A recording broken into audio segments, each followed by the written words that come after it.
So, hi everybody, my name's Garry Pettet. I'm a self-proclaimed software developer, but by training I'm a consultant radiologist, so my background is mostly in medicine. I've got a lot to get through today. I'm talking about a scripting language called Roo, which I created myself. It's written entirely in native Xojo, doesn't use any external dependencies or plugins, and it's an alternative to Xojo script. And no discredit to Mark's talk yesterday about Xojo script. Xojo script is great, but Roo is better, okay? And I'm going to show you why and how. But there's a lot to get through, so if you could hold any questions that you've got to the end, I'd be really appreciative. So a little bit about me. As I said, I'm a Pommy, I'm from the UK, and I'm a radiologist by training. But I left full-time clinical medicine last year because my main passion is, and always has been, programming and software development. And I just thought, you know what, the heck with this. Life is too short to be burning myself out doing something I didn't have a passion for. So I left to become a full-time, or at the moment part-time Xojo developer, but transitioning. I've been in the Xojo Real Basic community since about 2004, when I originally switched from Windows to the Mac and was looking for an alternative from VB6. And I've always had an interest in low-level problem solving, whether that be in what I do software-wise, manipulating bits and bytes, to being a radiologist. I mean, you know, I know an awful lot about radiation physics and how scanners work and that kind of stuff. I just gravitated to the nerdy side of life.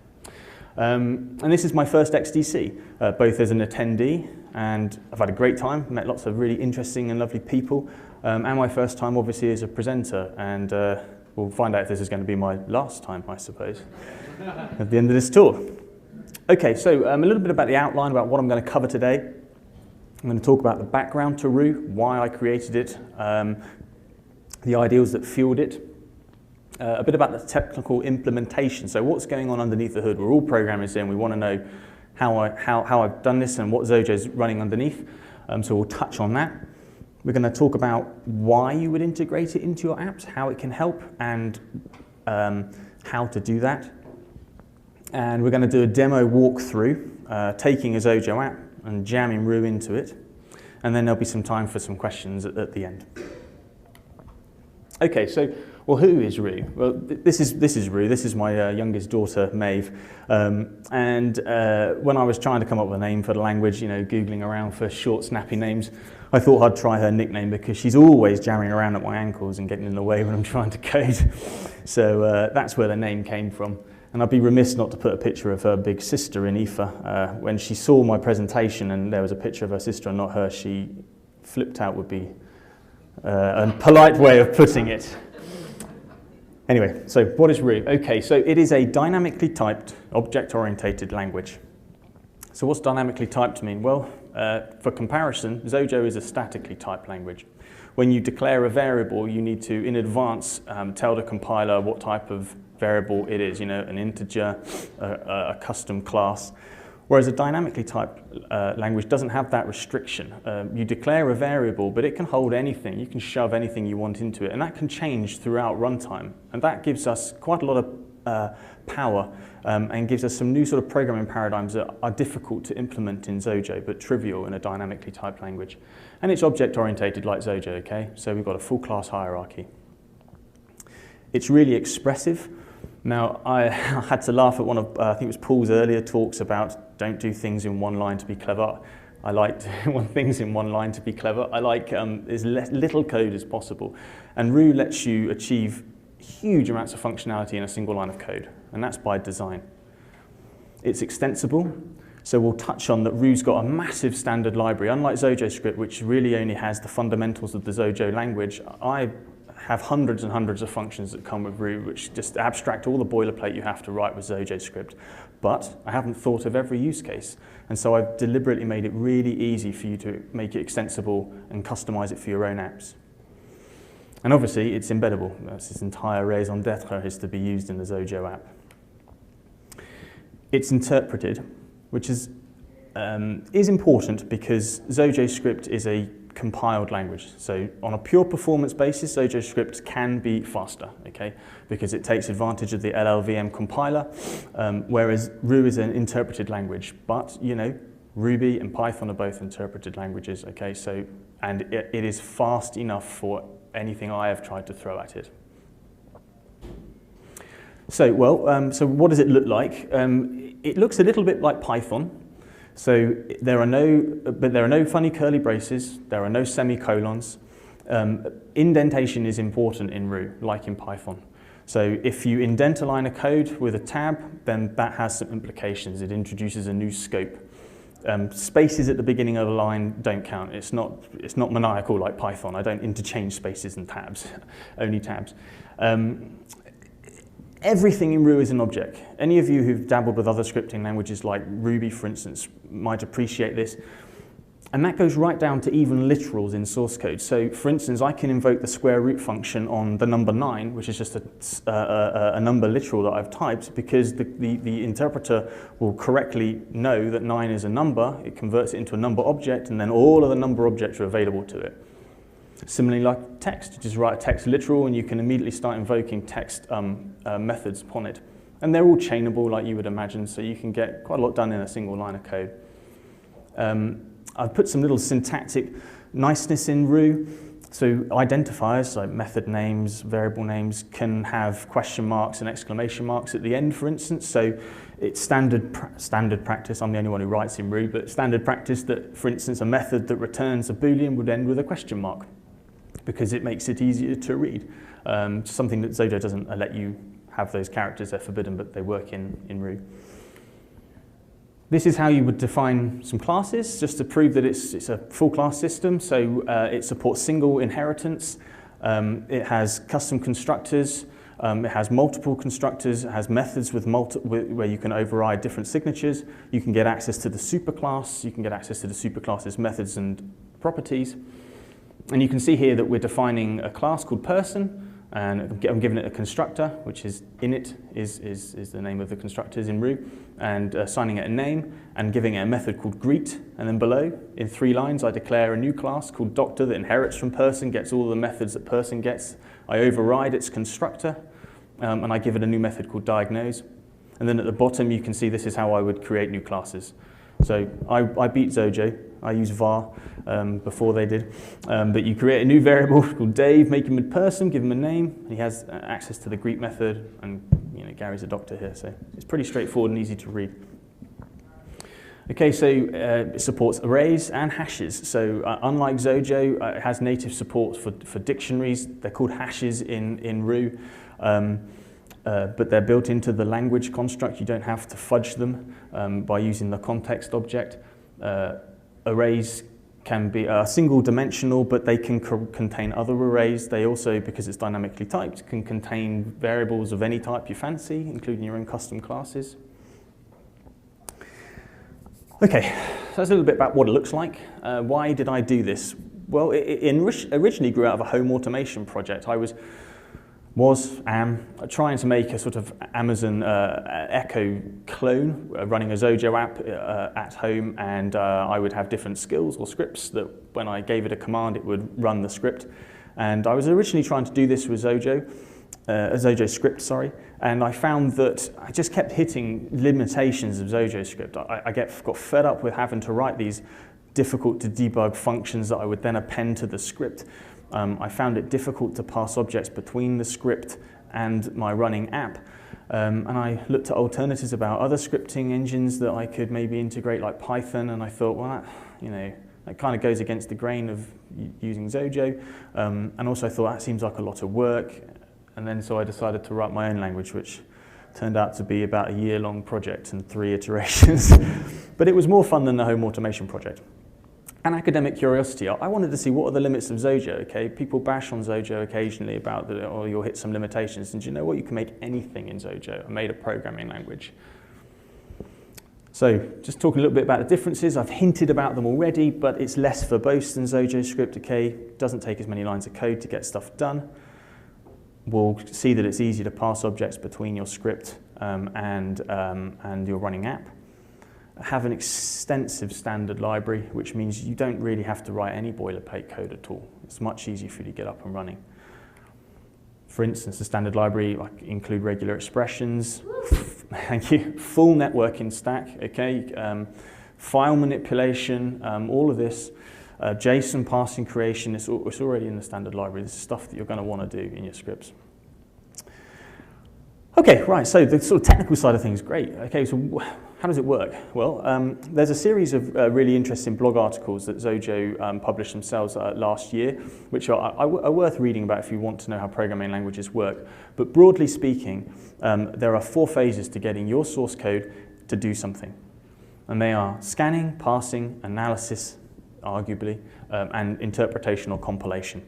Now you can get access at any point in the pipeline to any of this stuff that you fancy with Ru. You don't have to touch any of it. You can get Ru working with 3 lines of code. But if you're curious, you get access to all these classes. It's all open source. So the scanner, well, what does the scanner do? Okay, so the scanner takes your source code and it converts it into what are called tokens. And tokens are the atomic unit of your source code. And the purpose of these tokens is that we need to give them to our parser. Tokens contain things like the line number, the donating source file, the lexeme, so the actual characters that make it up, and many other pieces of metadata. And the scanner's job is also to catch things like typographical errors. So you make a string and you forget to terminate it with a semicolon, with a double quote or single quote. Strings in Ru can be terminated with either, so that you can include double quotes in a string by flanking it with single quotes. And it catches a few other errors as well. Okay, so let's take a little simple single line piece of code from Ru. I'm just declaring a variable called who and assigning it me as the value. So what the scanner will do is it will split that source code into these 4 tokens, all right? We've got a var token, which is a special token, which means it's a var keyword. We have an identifier token, which it knows the name is who. Then we've got the assignment token, and then finally we've got a text literal token, and it correctly takes all those characters and knows that that's the value of it. Slightly more complicated piece of Ru code on the left, we've got a standard Fibonacci function. And you can see on the right-hand side, this is the list of tokens that are generated by the scanner. It's not exhaustive, they don't all fit, but you can see, for instance, the DEF characters it recognizes as the define keyword, so it splits that off into a token, it stores the line number where it starts, its lexeme. We move down a bit, we've got an indentation, so the start of block scoping for the function, correctly identifies that that's an indentation. You'll notice as you go down the list of tokens that it doesn't have another indent token before the return statement because it doesn't want to start a new block scope, and the scanner's smart enough to figure that out for you. It does some things like it standardizes cross-platform line endings. This Ru works on all of the platforms, so it standardizes it for you, handles multi-line statements. You want multi-line text, it's fine, just dump it in. As long as it's flanked with matching quotes, the scanner will handle that. You can define hashes and arrays over multiple lines for readability, the scanner handles that. And it's not limited to a single script. You want to do a really complex script that's got 25 files, that's great, that's fine. The scanner will pull those in, there's a require statement in the language, and it will recursively descend and pull all those files in and tokenize them for you. Okay, so the parser.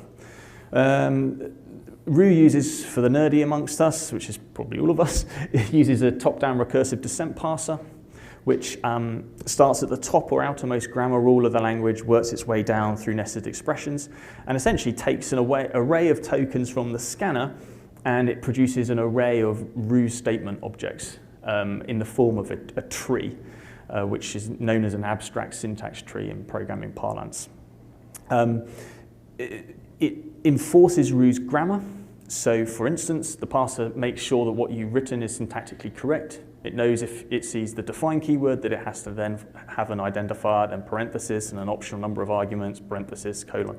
It makes sure that that is true. And it produces this tree of nodes, this abstract syntax tree, or AST, that can later be traversed by other parts of the pipeline. Okay, so given this piece of source code, we've got these 4 tokens from the scanner. They're on the left. The parser will make this little tiny parse tree. We've got a root node called var statement, which is a subclass of Ru statement, that when the interpreter comes to, is basically saying, hey, declare a variable. And to do that, it will need 2 properties. It will need the name of the variable, and it's put that into a node. It knows it's who, and it will need an optional initializer. You don't have to initialize variables, but if you do, and it knows that that's a text literal. So it rearranges your tokens essentially into a tree that can be traversed. Next is the analyzer. This runs after the parser, but before the interpreter starts. and it's got two jobs. Firstly, it provides semantic analysis. So what that means is it prevents nonsensical but grammatically correct statements from happening. So you can only return from a function. It makes no sense to return from top-level code. So the analyzer will catch that, throw an error. And the variable resolution and binding is a slightly complex topic, but in essence, it's a performance-enhancing characteristic, so that when the interpreter comes across a variable that you've declared, this generates a lookup table to make it easier for it to find the value. Okay, the interpreter. Well, like the analyzer, this will traverse or walk the abstract syntax tree and visits each node as required, and essentially maps your root code to the underlying Xojo code, which is doing the bulk of the work, or doing all the work. And it manages variable allocation, scoping, execution, runtime handling, everything you would imagine. Okay, so error handling. Well, so the interpreter class has a number of events that you can hook into, and one of them is the error occurred event. And obviously that fires if something bad happens. And if something bad happens in any area of the pipeline, you will be given an event which you can subscribe to, which has a rich amount of information, the type of error, exactly where the error occurred, a human readable message, just like you can get with Xojo script. Now I've sort of said, hey, rich standard library, it's great, but as Uncle Ben said to Peter Parker, with great power comes great responsibility. We need to make sure that our scripts don't go and fudge up our users' computers. So you are able to control network access, either globally with a global kill switch to stop your scripts using the network, or every time a network request is made, it will pass the URL, and you can just look at it and say, I don't want you visiting Facebook, or I only want you looking at localhost, for instance, and so you can stop script access on a per URL basis too. And file system, you can turn file system access on and off. You can enable file system safe mode, which has a big lookup table of files and folders on various platforms that basically don't let the person delete or mess with. Or you can look at the folder item they're trying to manipulate and say, yep, you can change that if you want, or no, you can't. Right, so, okay, how do we get this working then? Well, the first thing to do, it's all open source, it's all free. Download the project from GitHub and drop in the folder that contains all the required classes onto the IDE. Instantiate a root interpreter, okay, so add it as a property to your app or to a window or whatever, and instantiate it.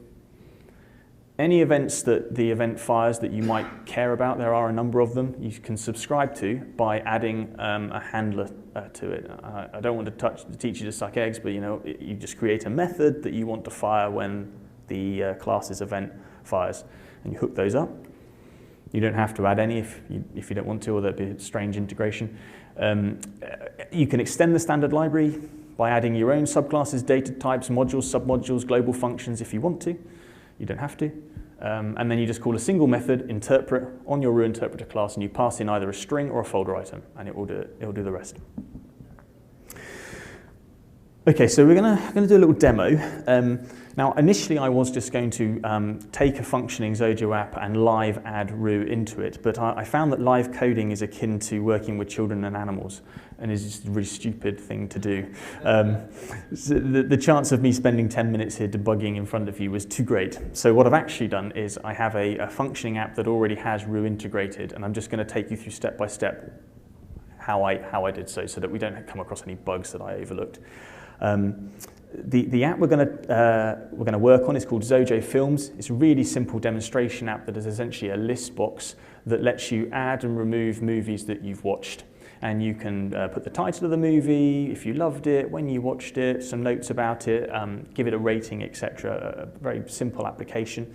But before we do this, we need to think about our plugin API, okay? So as Mark's brilliant talk yesterday on Xojo sort of said, if you want to make your app scriptable, you need to think about, well, what do I want my script to be able to do to my app, okay? What functionality do I want to expose?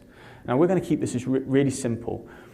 We're going to create a global module in a script's namespace called Xojo Films, okay? Could have been called anything, that's what I chose. I don't have to make a global module, that's what I want for my API. It's going to be called Xojo Films, and it's going to have two properties and a method. It's going to have one property called current film, which will contain either a number or a special root object called nothing, which is akin to Xojo's nil object, except that you can manipulate nothing without crashing your app. And the current film, all that stores is the index of the list box of the film that's currently highlighted. Secondly, we're going to have an array property called all films, where each element of the array is a hash, is a root hash object. And each of those hashes represents a film. Okay, so it's got various keys, name, rating, whether it's loved, etc., with corresponding types. And then we're going to have a single function with no parameters called update that when we invoke in our script, we'll take any of the changes that we've made to the all films array and save it to our database and return true if it's okay and false if there's a problem. So we'll just switch to the IDE. Hopefully this will work. Excellent. Okay. So we'll just run this really basic demonstration app first of all, just to show you what it does. And okay, you can all sort of see that. So it's got listbox, some of my sort of recent movies. Yeah, sure.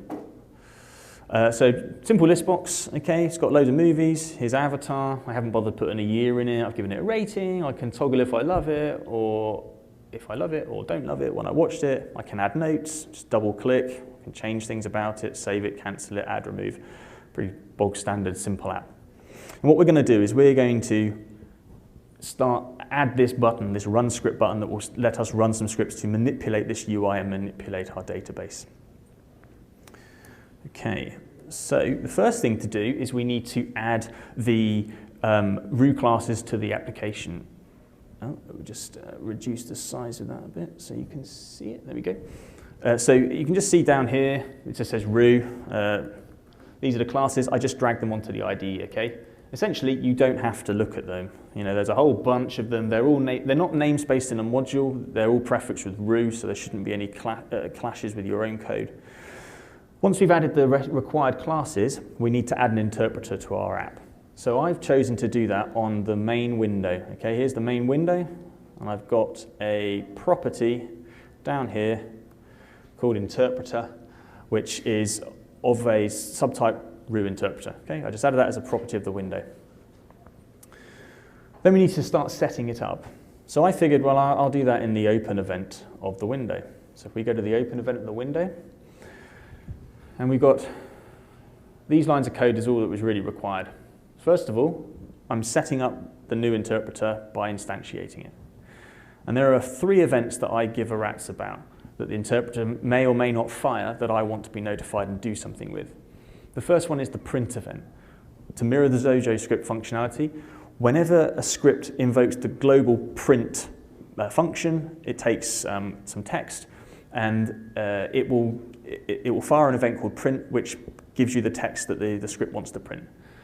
And so I've created a method called print, in pink, yeah, I like it. What's it say? Oh, sorry, add handler. So that says add handler, interpreter.print, address of self.print. So if you're not familiar with that handler, it's a really powerful way of essentially, if you instantiate a class in code rather than dragging it onto a window, you can't right-click the class and add the events yourself. You have to link them up using the add handler syntax. This is a standard Xojo sort of feature, but this is how I've chosen to do it. So what this essentially does is I've got a method here called print. It doesn't have to be called print. The method signature has to match the event for root's interpreter's print event, but that doesn't have to be named the same. I just chose to for not to be confusing. So what this print method does, all it does is it sets a label on the main window's text value to whatever the string was that was passed in. Okay? Next up, when an error occurs, I want to be told about it. So when an error occurs on the interpreter, I want to call my error occurred method on this window, which is defined here.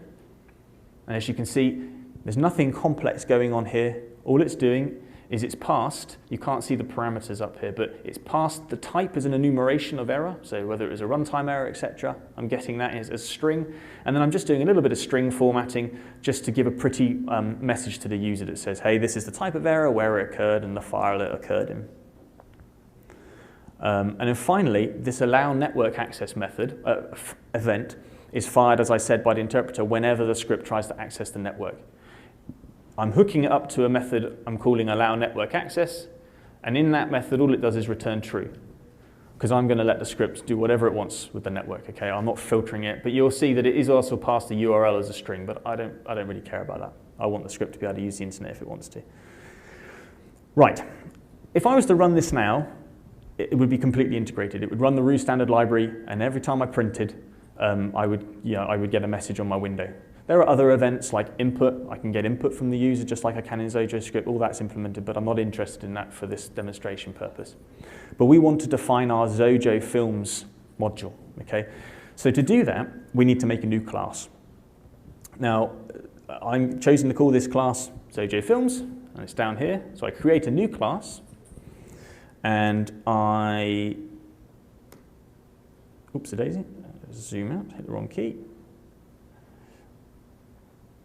Okay, so I've got my Xojo Films, which is of type Roo instances. It's super. You see that? So it's super is Roo instance. And when I created this new class, I needed to add a few interfaces to it. Okay. So I added the Roo native module interface, which is pretty self-explanatory. It's a module and it's native to the language now because I'm creating it. So I add that interface, and I'm also adding an interface called native settable, which means that we've got a couple of properties on our module, the all films array and the current films property, that we want the user to be able to modify. By default, we're not, the interpreter doesn't let you modify inherent native data types, okay, unless you specifically say you can. So we have to enable this interface. This is all completely documented on the Roo website. I've taken a lot of time to document this, so if I'm going too fast, please forgive me. When we add those interfaces, Xojo IDE, I don't know if you know about, many of you may not use interfaces, Xojo IDE will automatically add all the methods that are required to implement that interface. Now there's loads here, we don't need to do most of them, okay? This is just all the ones I could implement. There's just a few that we need to tweak. So first of all is the constructor, all right? It's a single line in the constructor, and what does this do? Okay, well because Xojo module is inherited from Roo instance, because everything in Roo is an instance, is an object, we're going to override its constructor and we're going to pass in nil. What does that mean? Well, it's just saying it doesn't have a superclass. Okay, we're just saying to the interpreter, hey, this is a module, but this is the root. Okay, there's no superclass, so we have to pass in nil. So that's the constructor done. There's a method in the interface called hasGetter with name. Now, in Roo, there are the concepts of methods and getters, which is slightly different than in Xojo. In Roo, a method is what you would think of as a method. It takes parameters. But methods can also be getters, which means they're essentially methods that don't take parameters. But properties are also known as getters in Roo. Okay? Anything that retrieves a value is a getter. So for our module, we have to put some code in this method hasGetter with name, because we've got three getters. We've got the all films property, the current films property, and the update method, but it doesn't take any parameters, so it's a getter. And what will happen is when your script says xojofilms.allFilms, the interpreter will go, does this Xojo Films module know about this property? Is this a real thing, or is this a load of garbage? And it will call this method, and so all we need to do is we're given the name of the property that the script is requesting, and we're going to do a string-sensitive comparison. All right, that's why it's string comp, because Roo, I've chosen to make a case-sensitive language because I like that, and there are reasons in naming dimensions. There are good and bad reasons to do or not do that, but I chose, largely for performance reasons actually, to make it case sensitive. So we just check that the name that they've passed in is one of our things. Okay, it's one of our getters, and we return true, and by default we return false if it isn't. And the only other counterpart method we need to worry about is, so that's hasGetter with name, and we have getter with name. So this is like the interpreter knows that the script is requesting the all films property, and it knows it's there, and now it wants it. Okay, now it wants you to do something for them. And so what we're doing here is I've got on the Xojo Films class down here, I've got two properties. I've got all films and current film. Now the current film, as you'll see on the tooltip, is a Roo instance. It's another object. Okay, it's going to be a number or nothing. And all films is an array. Okay, so it's of type Roo array.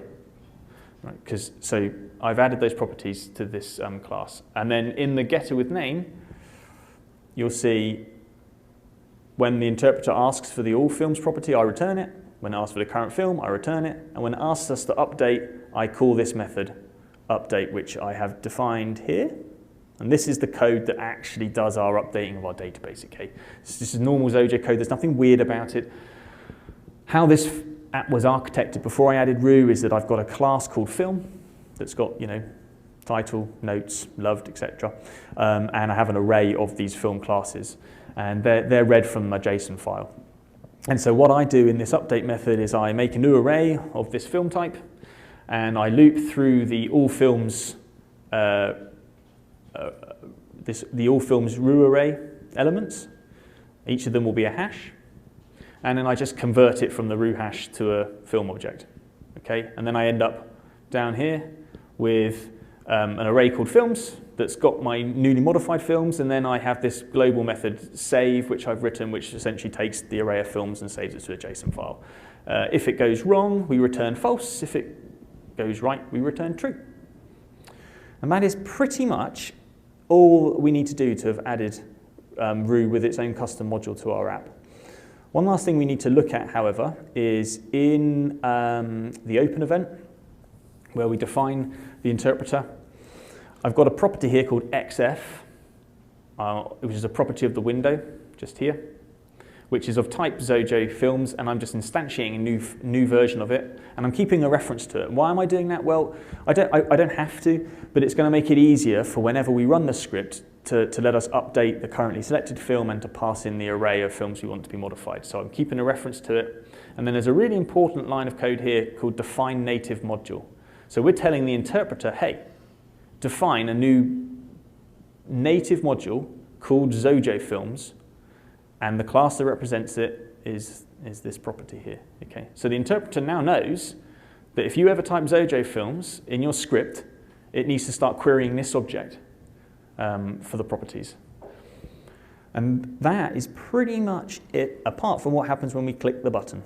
So when we click the button, what do? Well, first of all, we clear out our little information text window, text label. We get the file to run, nothing weird there. This bears a little bit of explanation. Okay, so we've got our Xojo films class that we've kept a reference to, the all films property. Remember, this is a Roo array. We want to convert our array of films, which is what is displayed in our app in a minute, to a Roo array, and I've got a little helper method here that does that, and this will change depending on your app. Okay, it's app specific, but it's not a difficult method to follow. Essentially, all it does is it iterates through the array of films that we've got, and for each one, it creates a new Roo hash object, and it sets the value of titled, loved, ratings, etc. Okay, nothing special, and then it returns them as an array. Sorry, we'll go back to the run button. Okay, so we've got all our films, and then we need to know which film is currently selected in the list box. All right. If nothing's selected in our list box, so if it's -1, then I'm going to set the current film property of Xojo films to be a nothing object. Otherwise, we're going to make it a number object and pass in the index. All right. And then we run the script with a single line of code. Okay, interpreter.interpret, and we pass in the folder item that we've selected. So let's see if this works. So we'll run it. By the way, I'm not sure who was here in the last talk, but compiling with it set to aggressive, sometimes taking 10 minutes. I always compile with aggressive, and so I think it does vary. It doesn't always take 10 minutes to do so. Right, so here's our app. We're going to run some scripts. What do the scripts look like? Well, here's one of them. Okay, so hopefully you can all see that. So this is just Sublime Text. I've got plugins for Sublime Text and other common editors to syntax highlight Roo code as well, and I'll talk a little bit about the extras that I've provided with it. So this is a really simple script. What this is going to do is it's going to, if there's a film selected, it will just toggle the loved status of it, okay? Not rocket science. So how does that look in Roo code? Well, first of all, we're going to check something selected. So here's our Xojo films global space module that we created. If the current film is nothing, question mark, then print no film selected and quit. We're done. Otherwise, something is selected, so we'll grab the film. So var film equals, then we use our all films array. We use square brackets in root before we put the index, okay, zero-based index. Okay? So that will give us our film hash. Then we just toggle its love status. So this is the syntax for manipulating a hash. We've got the film, loved is the key, and we will invert it using the not operator. And then we'll update our database. You'll notice that the update function returns a Boolean, but in Ru you can just ignore it. You don't have to use call and then the method name. You can just implicitly ignore the value if you want. It won't cause an error. And then we'll display a message, but we'll also display a message saying we toggled the love status, and we'll put the film's title in as well, because we've got access to the film object, so why not? So let's just see if that works. So we will just zoom in. We've got avatar here. It's not loved, right? Let's not select anything, first of all. Run the script, toggle love selected, nothing happened, but we get a little message saying no film selected down here because we printed that, which is what we expect, which is great. So we'll just select avatar, it's not loved, we'll run the same script, and it's toggled it for us, okay? So, I can manipulate the UI in my app through Ru. That's great, that's brilliant. Okay, well, what else can we do? So, if we look at a slightly more complicated script, this one will use networking. So what this one does is it looks at the currently selected film, and it will query the Internet Movie Database and get the movie rating. And then it will put the movie rating in the notes field for that particular film. So how do we do that? That seems like a lot. I've got no networking code written in my app already. I hadn't thought about this use case. Well, I'm going to use a publicly available free API called the OMDB, the Open Movie Database API. So this is a text, a variable to hold the URL I need. Then I've got this function here, okay?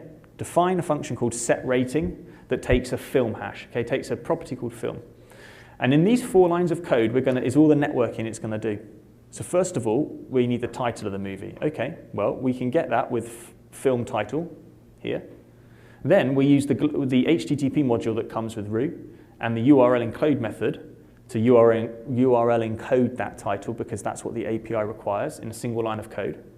Then in a single line of code, we make the request.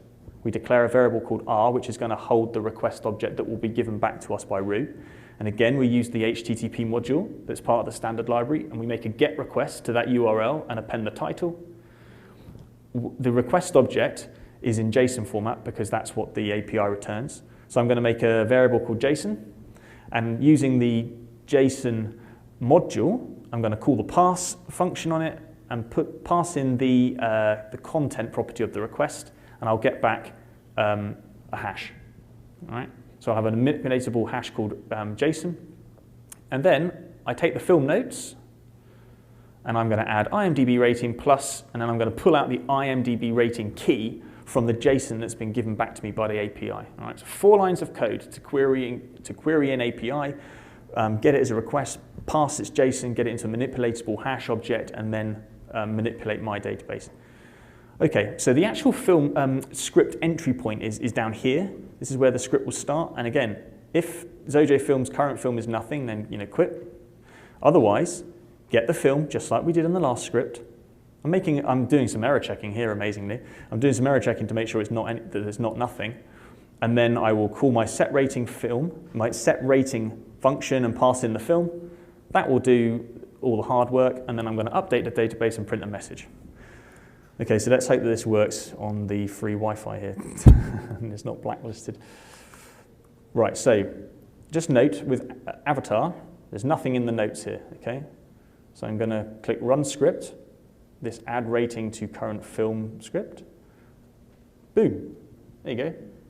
That quickly, it's live, made an API query live in front of all of you. It's passed all the responses, it's found out the IMDb rating, and it's put it into my app and saved it to my database.